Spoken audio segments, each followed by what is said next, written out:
Hey guys, welcome back to my channel, and if you're new here, hello.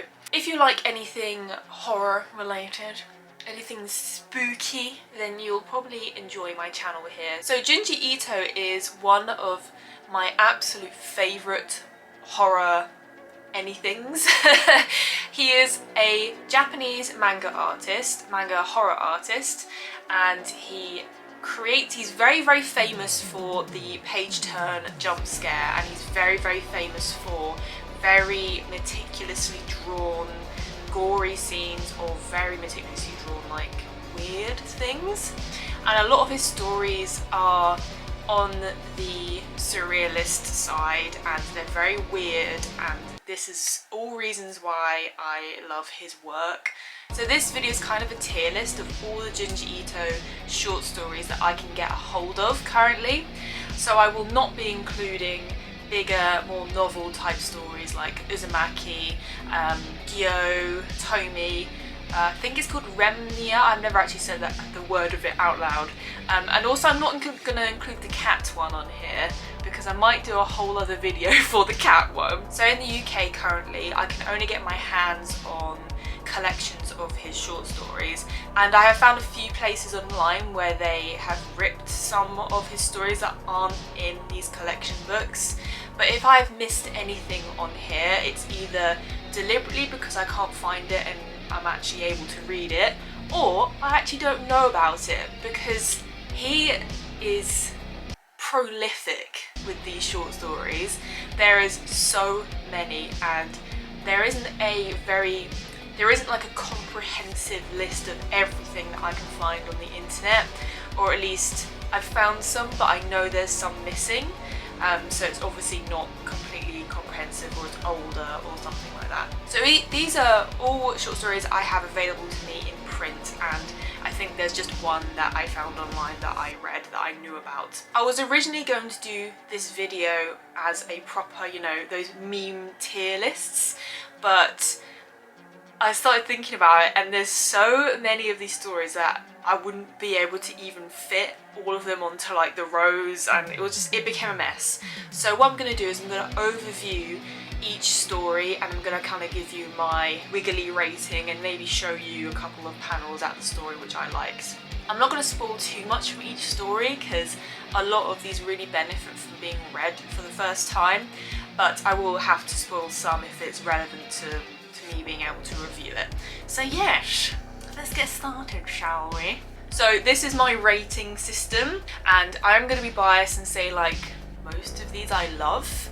I don't think I had one D in this whole list, but I can't remember because this has taken me since June to read. So actually see if I can remember some of these. So the first collection of stories I'm reading from is from Smashed.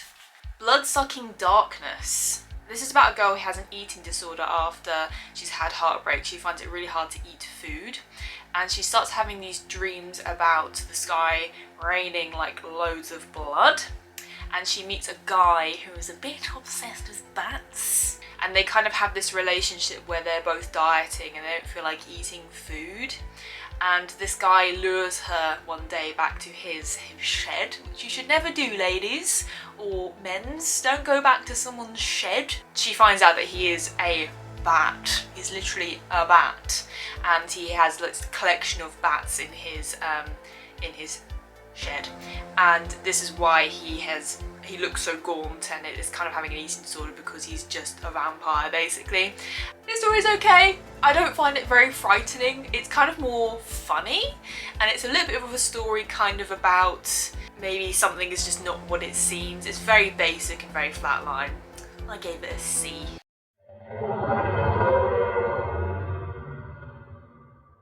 Ghosts of Primetime. This is about a comedy duo that's kind of touring Japan at the moment, and they make everyone laugh for like no real reason, even though everyone can kind of clock that they're not very funny, and people laugh to the point of death. And our main character can see why this is happening, and it's because this comedy duo is is supernatural and making these spooky ghosts come out and tickle everyone to death. And the way I'm describing it sounds really cute and nice, but the way it's written feels very like existential dread, because it feels like the whole world's going to be affected by this and everyone's just going to die. I don't so much rate this one very highly. I kind of don't find supernatural things very spooky to me, but some of the drawings of people dead with like their mouths open, like absolutely like laughed to death, are pretty creepy. So I gave this one a B.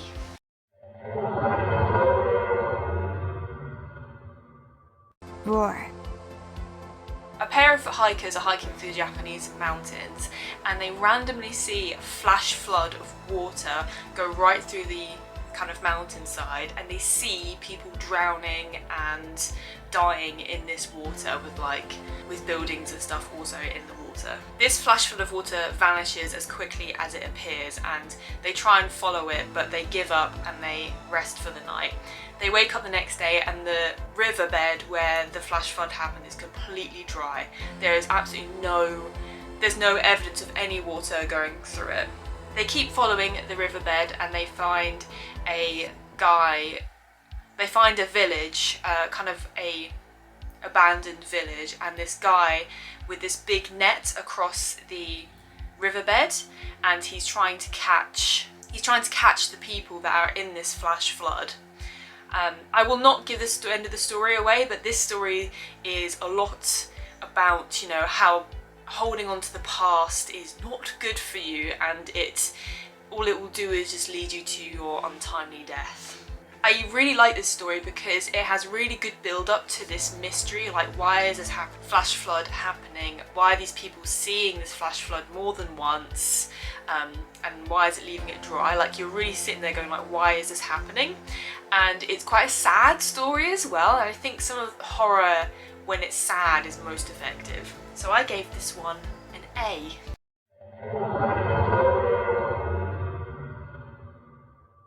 Earthbound. So all these people start appearing in kind of these really creepy, kind of almost crucified positions.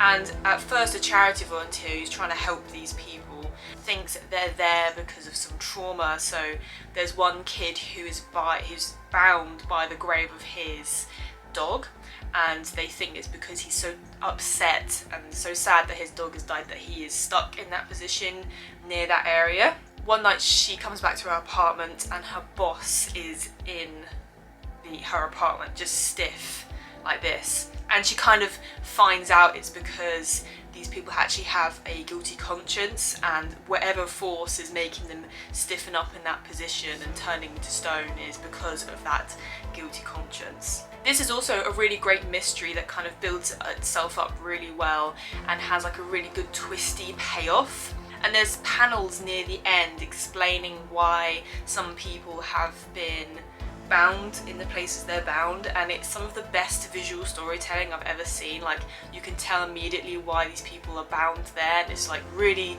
really simple. I really like this one. I couldn't decide whether this was an A or an S. I might give this one an S thinking back on it now, but it's really good.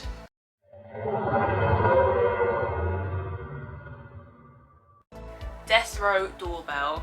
So this is a story about a gang leader who barges into a family's home and kills and severely injures some of the family members. While he's in prison for trial on death row, his ghost kind of comes out of his body and haunts the family for forgiveness. One really creepy element to this story is that the ghost turns up at the house every night, and the family after a while starts murdering this ghost, and it's kind of like a ghost that has like a physical body, so they end up just beating it really brutally to death, similarly in the way that the gang leader originally did to the family. So it's this really interesting tale of like, are you becoming your mortal enemy? Or it's really interesting in that way, and it's kind of, I think, a bit about survivor's guilt as well, like people sort of not letting go and not being able to forgive. I really like this story, but it's not up there for me, so I gave it a B. You get a neat drawing of a smashed in head, which is pretty cool.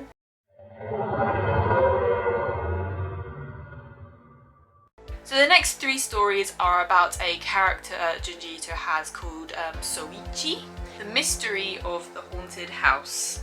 This is a story about a haunted house that sets up in town, and we follow these 2 kids as they kind of dare each other to enter it during the night.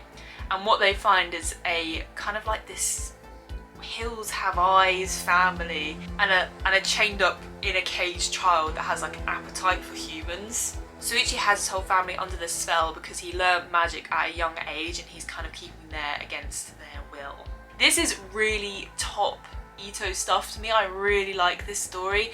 There are some really great panels in it. There's this really great panel of Soichi's son that you might have seen already, and this is like the whole story has great art like this, and the haunted house is quite spooky too. So yeah, I rate this one an S.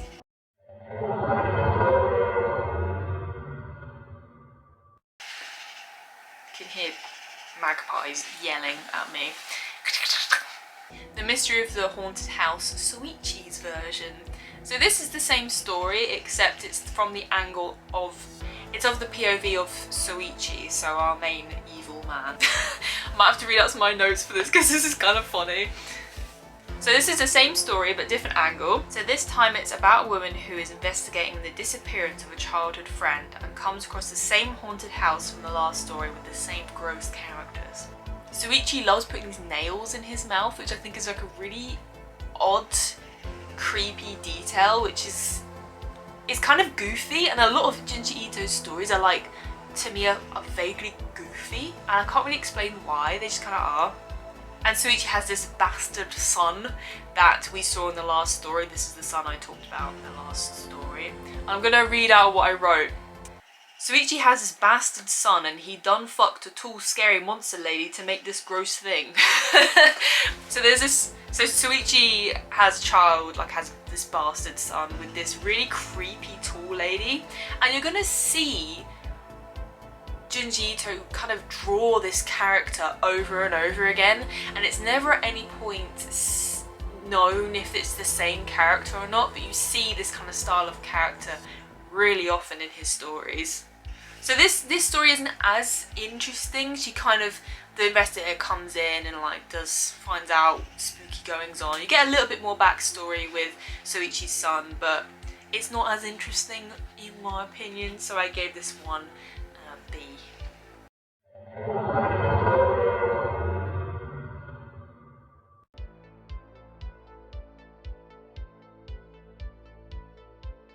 So this is where it gets kind of vaguely confusing for me. There's I think this is about Soichi when he was a child, and this is kind of his family as he was a child. So he's the only weird one in this family. So the family decide to get a pet cat, and Soichi really hates this cat and he kind of torments it a little bit, but then he realizes, but then one day he finds like a dead snake and he realizes the cat killed the snake, and he kind of like becomes friends with it because of that, because he's a fucked up little friend. So he kind of like performs magic on this cat to be just really gross and disgusting, but this cat still kind of hates him a bit, and it's just like a weird story about a cat, and I don't know, I think it's pretty good. That's an A for me.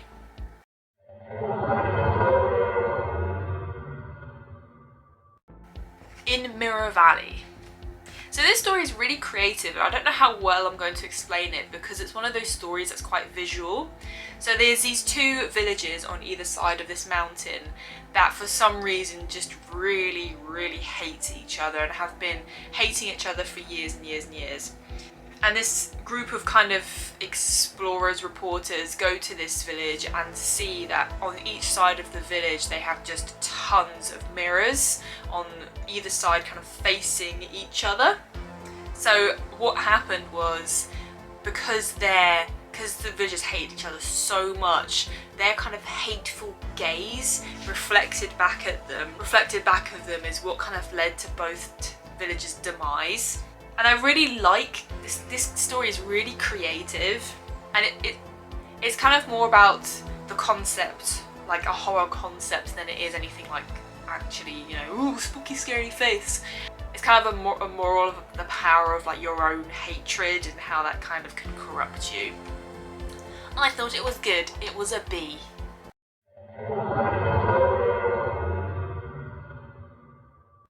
I Don't Want to Be a Ghost. So this man is driving home, and on his way home he sees this girl in the street, and she's standing and she looks catatonic. She looks, you know, kind of almost like a ghost herself. So he picks her up and takes her to the hospital. A few days later, the girl shows up at their house to, you know, say thank you for saving me, and this girl and the guy who rescued her start having an affair. And this girl starts talking to this guy about how she has this hunger for ghosts, like she really wants to eat ghosts. And you start seeing her like start munching on thin air around, you know, death and like funerals and stuff. And this concept is really creepy because it's kind of about how ghosts are kind of maybe more of a physical concept than we might think. And there's a few scenes in it where she kind of goes to eat a munch on a ghost, and there's thin air, like you just see her eating and just blood sprays out, and it feels like, ugh. It's really, really cool. I really like this concept. I gave this one an A.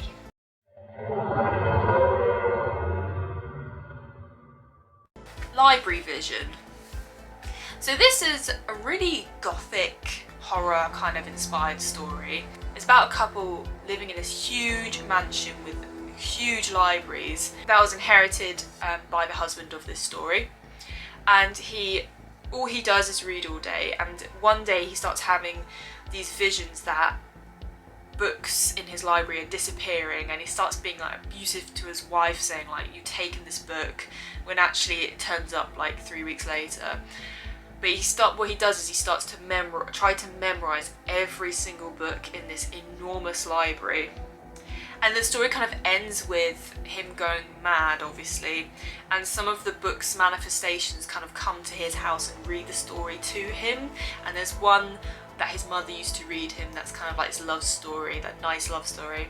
And there's one that his dad used to read to him that's like a really horrendous horror story. So he just kind of goes mad in the end.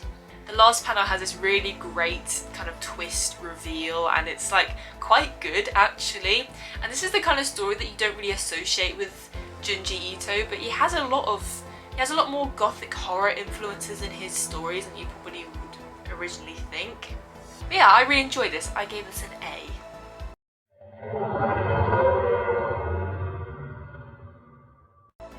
Splendid Shadow Song. Do you ever get a song stuck in your head and it will just not leave your head? Right now it's Ritual by Ghost. I just keep singing in the chapel of ritual. Sorry, I'm probably gonna cut that out. So this is a story about that basically. It's about an earworm, and so a girl walks by a busker in the street singing this really weird, creepy song.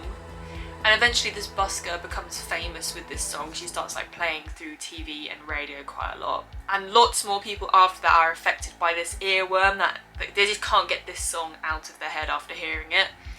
Eventually we found out the busker had a crazy musician ex-boyfriend who killed himself in her apartment. And this crazy ex-boyfriend that killed himself is sending this song to her, and you know, they're just abusing her from beyond the grave basically. This story has a bit more of a sci-fi element to it. There's kind of like a crazy doctor near the end trying to help her, and it's not really for me. I don't really find this concept very scary or interesting. It is very annoying when an earworm, you know, you get a sound in your head, but I don't know, I gave this one a C. Wasn't that interesting for me.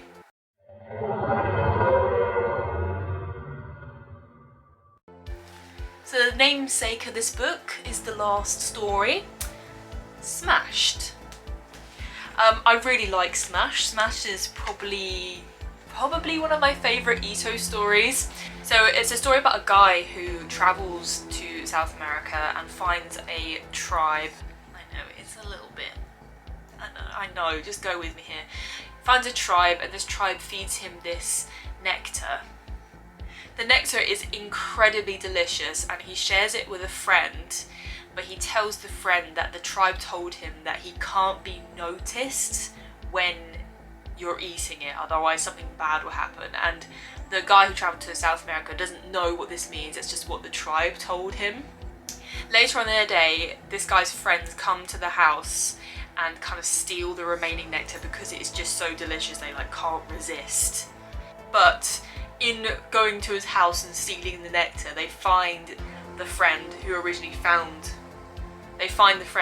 got given the nectar just smashed against a wall. And it's one of the creepiest visuals I've ever seen. Like, his body is literally just very forcefully smashed right into the back of the wall. And you kind of later find out that when you're noticed, it's like this entity smashing really aggressively you kind of into the ground. And this happens a few more times over the course of the book. They kind of go insane because they really want to eat this nectar because it's so addictive, but they can't because obviously they're seeing their friends being like smashed into a pulp right next to them. And this story does a great job of getting that really strong feeling. Like, you really feel like the thwap of like someone getting smashed into the ground, and it's, I don't know, it's so effective and it's just so good, and it's just great storytelling. And I think the reason why it creeps me out so much is because the drawings of the smashed bodies are like vaguely comical, so it kind of rides the line of being like you want to laugh at it but you also want to be like so I don't know. I gave this one a double S because I absolutely loved it.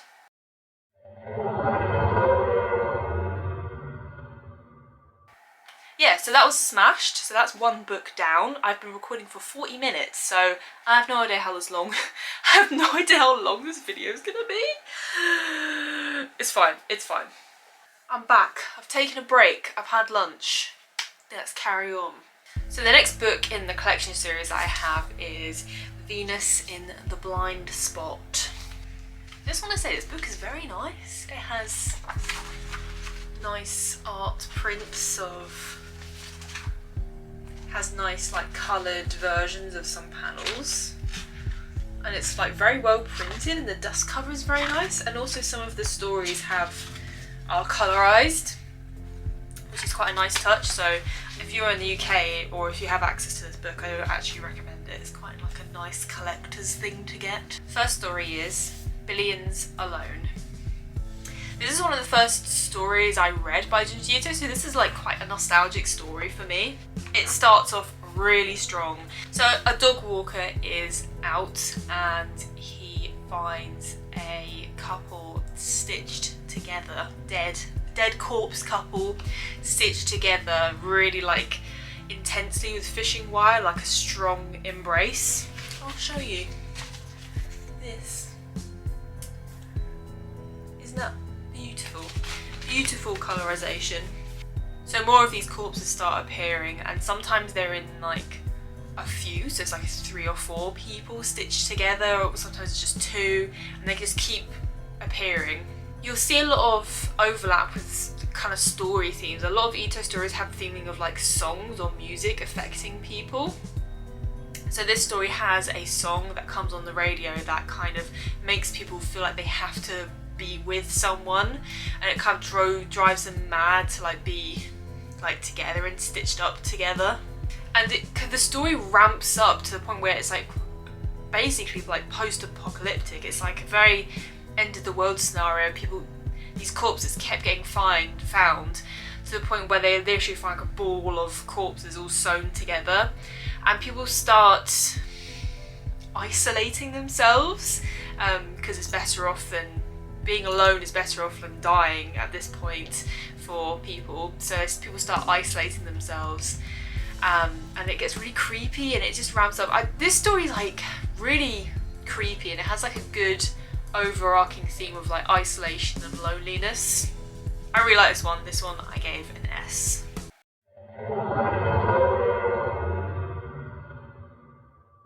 The next story is The Human Chair. The original story is not by Junji Ito, it is by an author called Itagawa Rampo. This is probably one of the most like upsetting stories. I find this one really actually gets to my core.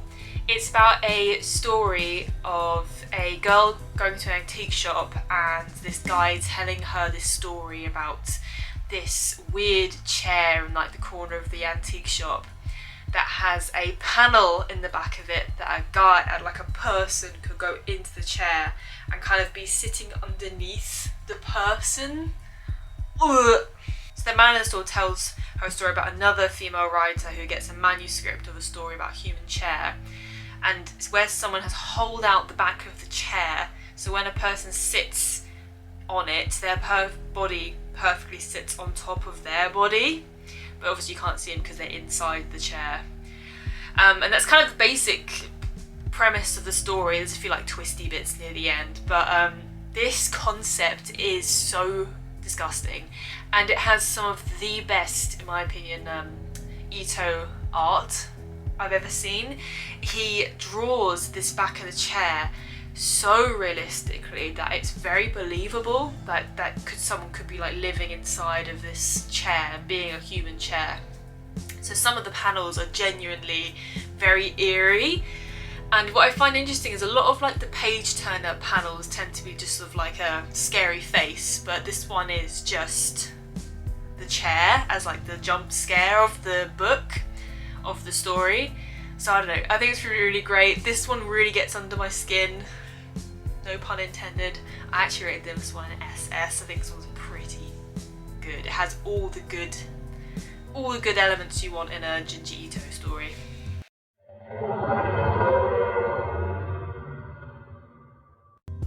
Next story is called An Unearthly Love, and this story originally is also by Inagara Rampo as well, so it's not written by Junji Ito. This one is set more in like old Japan, so like it's almost like a period piece. This is about a wife who is newlywed to her husband, and her husband keeps disappearing at the break of dawn to go to the storehouse.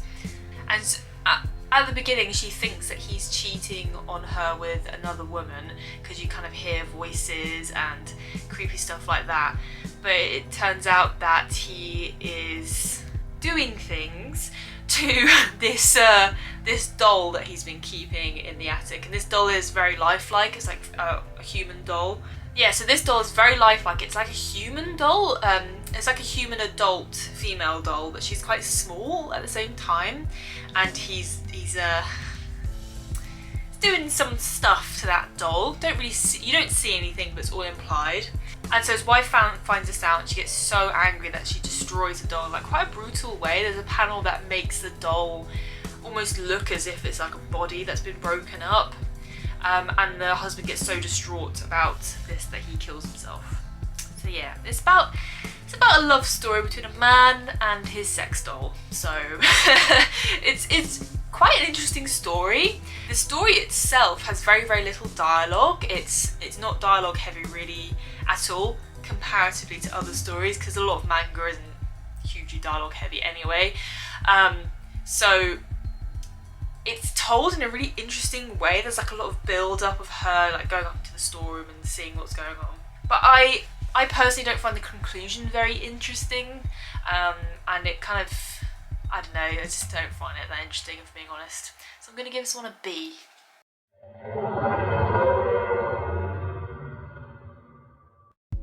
Venus in the Blind Spot. This is a science fiction story about a beautiful girl that disappears when she kind of gets close contact to people. So people can see her from afar in her house, but as soon as she like comes down and runs to them, she just disappears. It's almost like there's like a blind spot. This story's kind of interesting because it's about kind of a UFO club and all these like nerds in a UFO club, and they all become a bit obsessive over this girl. And she has like a very overprotective dad, and I don't know, it didn't really lead anywhere. It kind of just was like I don't know, maybe a cautionary tale about being obsessive over someone. And I don't know, I didn't find that interesting, to be honest. And what happens to the girl in the end, it isn't ultimately her fault, which makes the story quite sad as well. I don't know, I didn't really enjoy it. I'm not so much into the more sci-fi stories, so that's probably on me, but yeah. I gave it an A.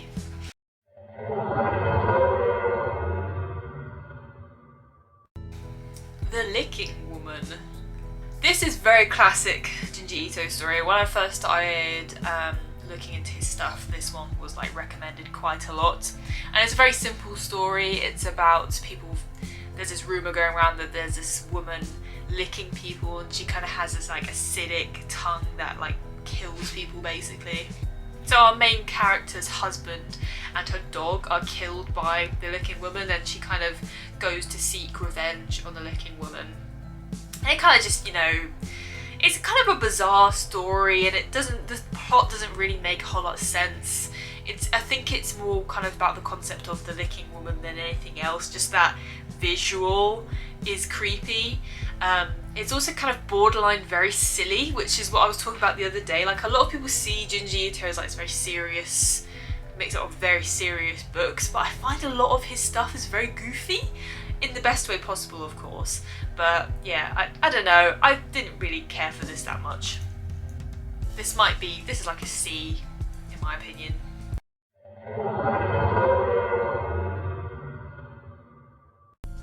Master UMEZZ and Me. So this is a very meta story about Ito himself and him growing up with like a love for horror and horror manga, and specifically about an author he's in love with, and very specifically about an author he likes called Master UMEZZ, who is also another horror manga writer, which I need to look up actually because I probably would like his stuff. But what happens in the story is that he grows up and he gets, and one of Master UMEZZ's stories is being adapted into a movie. So Junji Ito gets commissioned to write like an adaptation of UMEZZ's story as well, as kind of like promotion for the film. So obviously Ito is like, oh my god, I've got a commission of like my favourite person, so he gets a bit overwhelmed, and he ends up drawing one of the characters in the book a certain way, and he kind of gives up on it because he was busy with other things. But he eventually goes to see the movie, and the character that he drew for his promotion material looks completely different in the movie than it does to what he drew. So he feels like this huge embarrassment about it. It's like, oh no, what have I done? Why have I drawn it that way? And it's very cute and wholesome, and it's kind of a story about how stressful commission work can be, and I can relate to that, so I thought it was quite a cute story. I can't really rate this. I feel like it's too personal to rate. I don't know, it'd feel unfair to say it's bad or good. It's quite a cute tale and it's quite entertaining, and it's about horror, so it's still very good. Aww. How Love Came to Professor KIRIDA. This is kind of a weird story for Ito to adapt, I think. The original is based on How Love Came to Professor Goldia by Robert Hitchens. So it's not an original Ito story, but this is kind of like about a very curmudgeonly professor. He's very angry at the world. He self-professes hates love. He invites a priest to his house for research for a book he's writing, and while he's there, a female student who's obsessed with this professor asks for feedback on her book, and the professor like angrily turns her away. Later, the priest tells her that all the professor needs is love ultimately, and like he's like telling him you need love to like survive basically. The student commits suicide after the professor rejects her love letter, and she turns into this weird lusty ghost afterwards and is like coming after the professor. It's kind of weird. It's not very scary or creepy. It's just kind of odd. And I have a funny feeling that the original story is probably a lot better because it's being shortened into such a tiny space of time that it feels weird. And it's also adapted from a English or American story into a Japanese story. So there's like a very Christian priest in Japan, so there's like a throwaway line of like, oh, thanks so much for travelling all the way from England to here. And the priest is like, no problem. So it's just kind of funny and like strange. I don't quite get it. So I don't know, I gave it a C.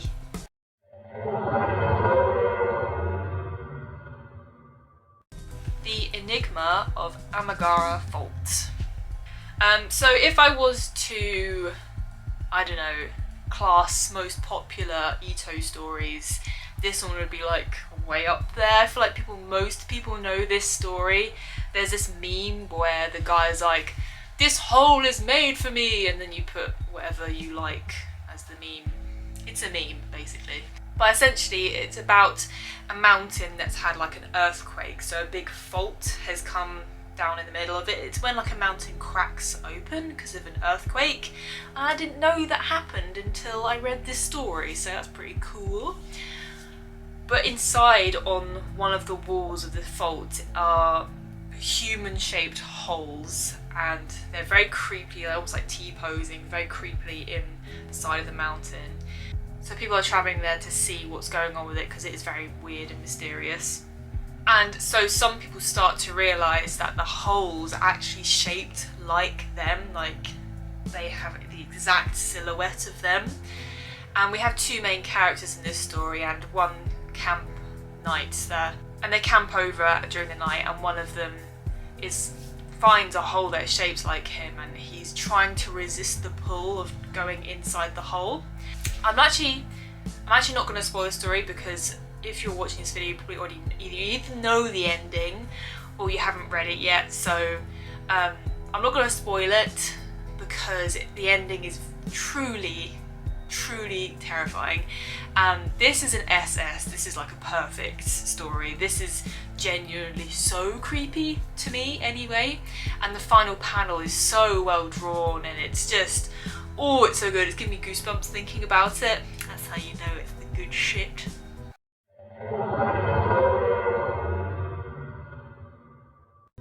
And what I find really interesting about this is that Ito has this really good... What I find really interesting about this too is Ito has this really great way of making a very unrealistic story feel very realistic. Like there's a lot of small details about, you know, how people actually are able to enter the holes and stuff, and the way he draws it makes it feel really realistic too. So it's, I don't know, it's a very good story. So I really do recommend reading it if you haven't already. The Sad Tale of Principal Post. This story is tiny, it's only 4 pages long, and it's quite silly. I don't know what it is, for some reason I find this quite funny. But basically it's about the dad of the family. It also might be some kind of pun that I think is lost in translation that maybe I don't quite understand. So if you understand maybe, or maybe I'm reading too much into it, I'm not sure. I think this is kind of just an exercise in how quickly you can tell a creepy story. I haven't even explained it yet, I'll explain it to you.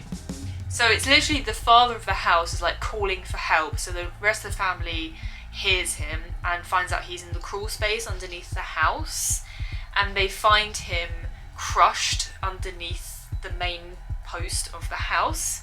And there's no explanation how he got there or anything, and he refuses to be moved or helped, because if he gets taken from underneath it then the whole house will collapse. And he literally is like, they're like, how did you get underneath there? And he's like, long story mate, while he's dying. So it's just kind of funny. It's like a funny story, I don't know, I think it's pretty funny. Man dies, it's funny. Oh, I didn't even rate this one, I like barely even thought about it. Probably a C or a B. It's just, I'm kind of neutral on it.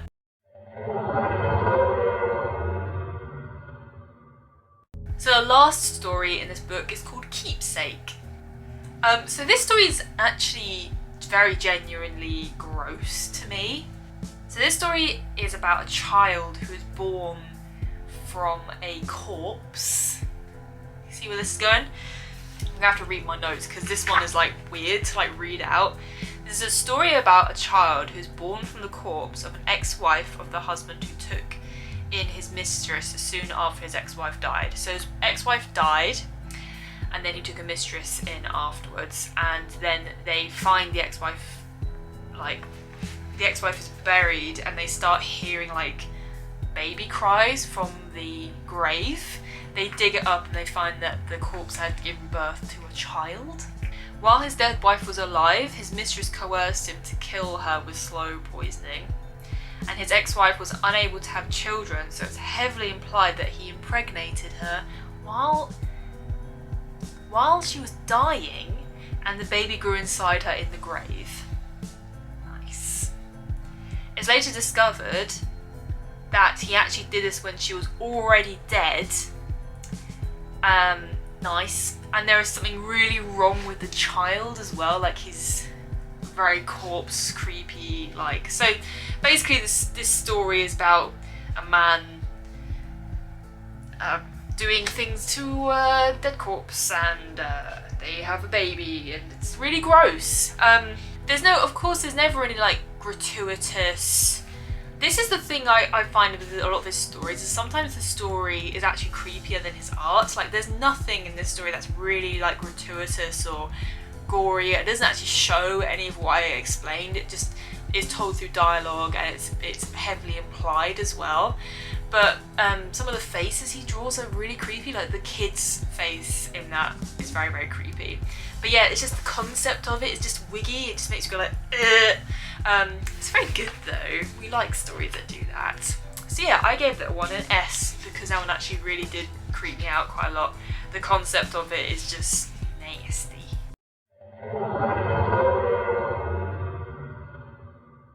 This is me after reading. So that was the end of the story collection Venus in the Blind Spot. So this is the next book. I forgot to say at the beginning, this is not literally in zero order. This is just the order I bought them and then read them. So these are in zero order. They're just, yeah. Blah, blah, blah, blah, blah, blah. So the next collection of stories is Frankenstein. So half of this book is basically an adaptation of Frankenstein. So this is literally an adaptation of Frankenstein. I'm not very familiar with the original Mary Shelley story, so I don't know how this compares, but if I'm to compare it to the original black and white film, it's quite different. There's a lot more, I don't know, there's a lot more stuff going on. I know in the book that Igor isn't a thing, like he hasn't got like a creepy man, he's got like a mate, he's got like a friend, so this is kind of more that, so I'm guessing maybe this is closer. This also has like a Bride of Frankenstein story in it, which is kind of interesting.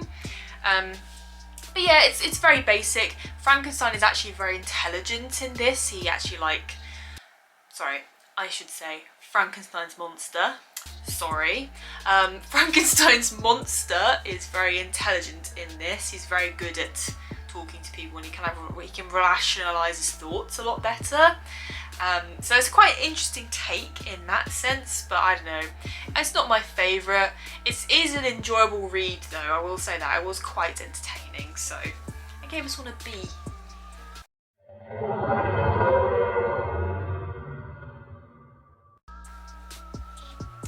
So the next 6 stories are short stories following a character called OSHIKIRI. First story is Neck Spectre. This is a story about a student who kills his friend because his friend is taller than him. So the story starts with OSHIKIRI in his backyard, kind of near the place where he buried his friend. He doesn't believe it himself that he actually killed and murdered and buried him, so he digs him up to confirm and finds out that the corpse's neck is really long, like grotesquely long, like I don't know how to explain it, it's just long. And then he goes to school the next day and starts hallucinating that everyone's necks are longer than average, like everyone keeps like snaking their neck over, and he like punches a girl because her neck's long. And the story kind of ends with him being arrested and the police going into his backyard and finding this corpse, and its neck is really long, like abnormally long. So he's not really hallucinating. The twist is that he's not hallucinating. This is kind of like a creepy concept. It's not so interesting, but the concept is creepy, I guess. I don't know, the thought of long necks just seems goofy to me yet again, so I gave the story a C.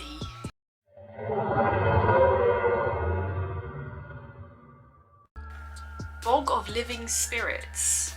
So this is about Oshikiri again, and it's about a rumour that there is a haunted bog, and this ghost girl comes out at night and lures men into the haunted bog to kill them.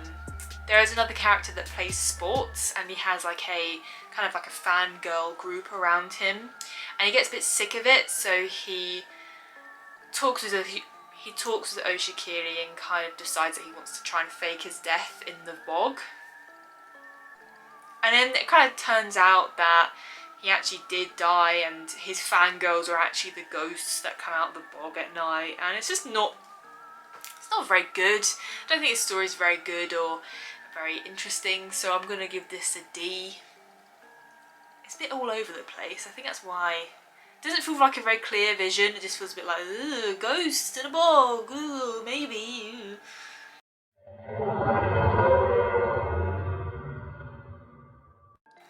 This is another Oshikiri story. Pen Pal. So this is another Oshikiri story.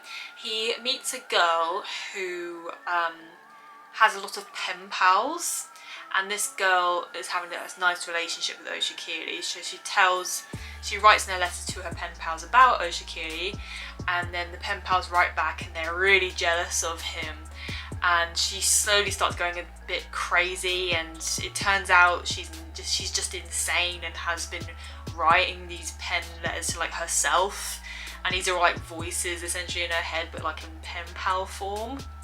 But it escalates to the point where she kills herself, and she kind of in her own mind thinks it's like one of the pen pals, you know, coming to kill her, so she ends up just murdering herself. And that's kind of it. That's kind of the story. It's better than the last Oshikiri story, but it's not got that like spice, that Ito spice in it, so I don't know, it's okay. It's kind of like a interesting conceptual thing. I don't know why I said it like that. I gave it a C.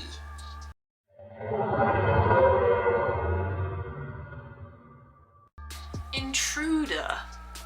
This story is kind of a continuation of Next Spectre, and Oshikiri starts hearing weird footsteps in his house, and he meets up with these paranormal investigators who become very interested in his house. So the paranormal investigators stay over one night, and they try and capture some of the footsteps that's been happening in Oshikiri's house, but instead they find another Oshikiri in the backyard burying the corpse from Next Spectre, and Oshikiri is in the window kind of watching him bury it.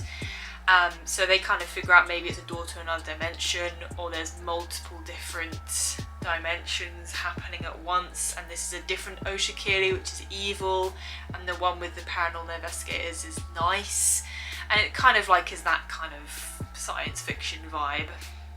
So it kind of explains that Oshikiri in the Next Spectre story is kind of like, you know, an evil murderer version of him. So reading these stories kind of, if you read these stories back to back, they kind of support each other a bit, which it kind of makes both of them better. So I actually enjoy, in hindsight, I enjoyed Next Spectre more after reading Intruder. So I'm going to kind of lump them together and give them like a B, or I'll give this one a B. A B.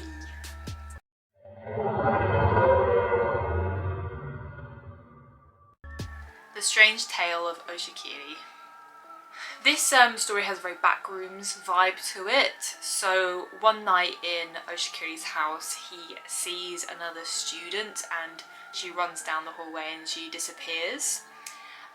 The next day there's a bully bullying him, and then he goes back to his house that night and he sees the bully inside of his house, like a giant version of him, like taking up the whole hallway.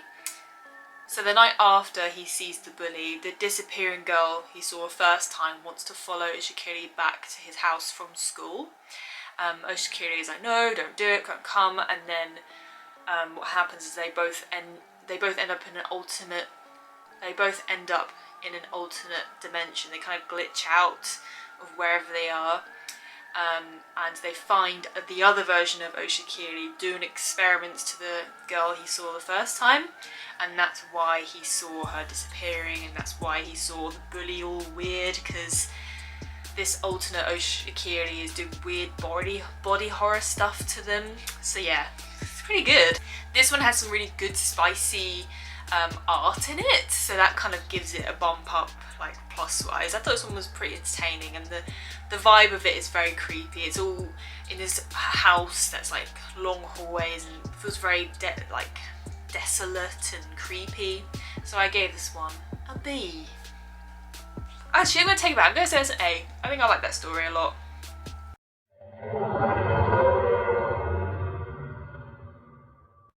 The Strange Tale of Oshikiri, The Walls.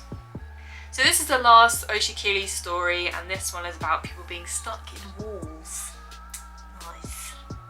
So Oshikiri discovers a body in his wall after an earthquake kind of crumbles away some of the plaster. And he also finds a picture of a boy.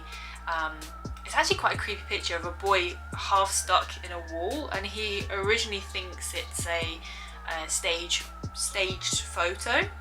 So he calls up his parents. His parents are like living somewhere else. So he calls up his parents and he asks, okay, what is this weird photo? So his parents turn up the next day completely unannounced, and then Oshikiri gets a phone call, and it's his mum on the other end. So it turns out the parents that showed up to his house are not his real parents. They're like his alternate dimension parents that are out to kill our original Oshikiri, because they are trying to force their son through the wall to kind of reunite and have their own version of the family in that dimension. But the alternate Oshikiri gets stuck in a wall and presumably dies. And the concept of this is very creepy. I've heard a lot of sci-fi stories that have like a similar story where, you know, teleportation, you get teleported and then you don't get teleported in the right spot, so then you get stuck in a wall. And it's like, ooh, it's like that really horrible like body horror feeling, which is kind of like a bit like, ugh. But I enjoyed it. I really enjoyed it. I think it's a B in my opinion.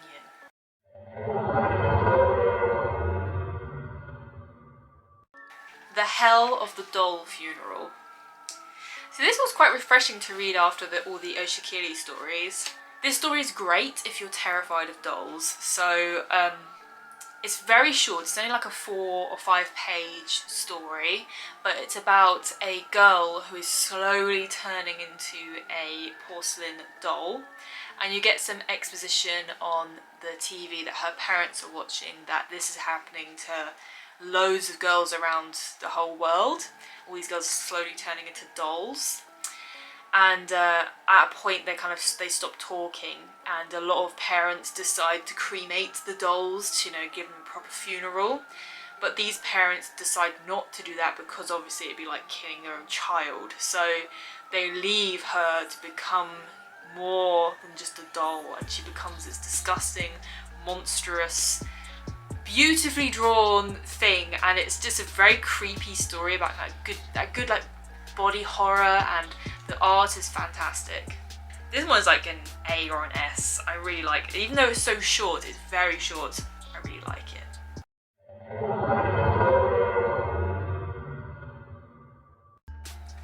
Face Firmly in Place, which is good rhyming. This story is kind of funny. I feel like this is more like generalised anxiety than it is like a proper horror story. It's about like 5 pages, but it's about a doctor who sits a patient in this weird chair, and they get like this thing that goes on top of them. It goes inside their ears, and then the patient gets forgotten about, and she can't move out of this. She'd need like help to get out of it basically. So she's stuck there all night, and at one point she gets so claustrophobic that she tries to pull her ear out of the head thing. I don't even know if it's a real thing. It's like a weird head majigger. But it like has these little spikes that go in the ear, so it's like really like kind of gross to think about. But the story ends with her being in a bar like, haha, lol, I got rescued, and it's fine. And then it's just kind of, it's a bit like deflating. It's a bit like a, oh. So yeah, I don't think his story was very good as like a B or C.